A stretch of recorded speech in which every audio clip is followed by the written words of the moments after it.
4 conseils pour demeurer dans la reconnaissance. Le premier conseil que je donnerais, c'est vrai que moi auparavant, avant d'avoir des enfants, j'aimais passer du temps dans ma chambre seule avec mes multiples carnets, un carnet pour chaque chose. Et le premier conseil que je vous donnerais vraiment, c'est de tenir un journal de prière ou vous savez un planeur chrétien comme il en existe maintenant beaucoup. Moi, c'est vrai que ça me permettait d'allier, justement le côté organisationnel, de ma vie et le fait de tenir mes prières et de prendre ce temps quotidien pour écrire mes prières et voir ce que Dieu a fait. Aussi, j'écrivais tout ce que je vivais, donc mes prières étaient orientées et ensuite quand tu vois tout ce que Dieu a fait dans ta vie, quand tu relis ces témoignages en fait, parce que tu priais pour ta dépression et aujourd'hui tu n'es plus en dépression. Tu priais pour avoir un enfant et aujourd'hui tu as des enfants.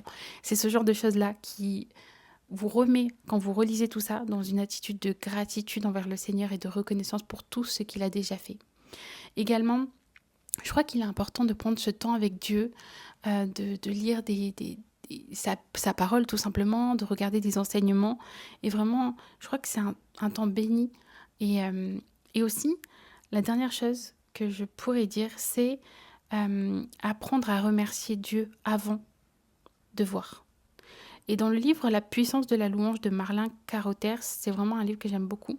Je ne sais pas si son nom se prononce ainsi, mais il explique vraiment que la louange, ce n'est pas seulement après le miracle, c'est aussi avant. Et c'est vraiment remercier Dieu quand on est encore dans l'épreuve, quand on ne comprend pas, quand rien n'a encore changé. Et c'est ce choix-là qu'on fait de dire, ok Seigneur, je ne comprends pas ce que je vis, mais je choisis de te faire confiance maintenant. Et ça, c'est un acte de foi parce que je reconnais que Dieu est bon, même quand ma situation ne l'est pas encore. Et toi, comment tu cultives la gratitude ou la reconnaissance envers le Seigneur? N'hésite pas à donner tes conseils dans les commentaires. Soyez bénis.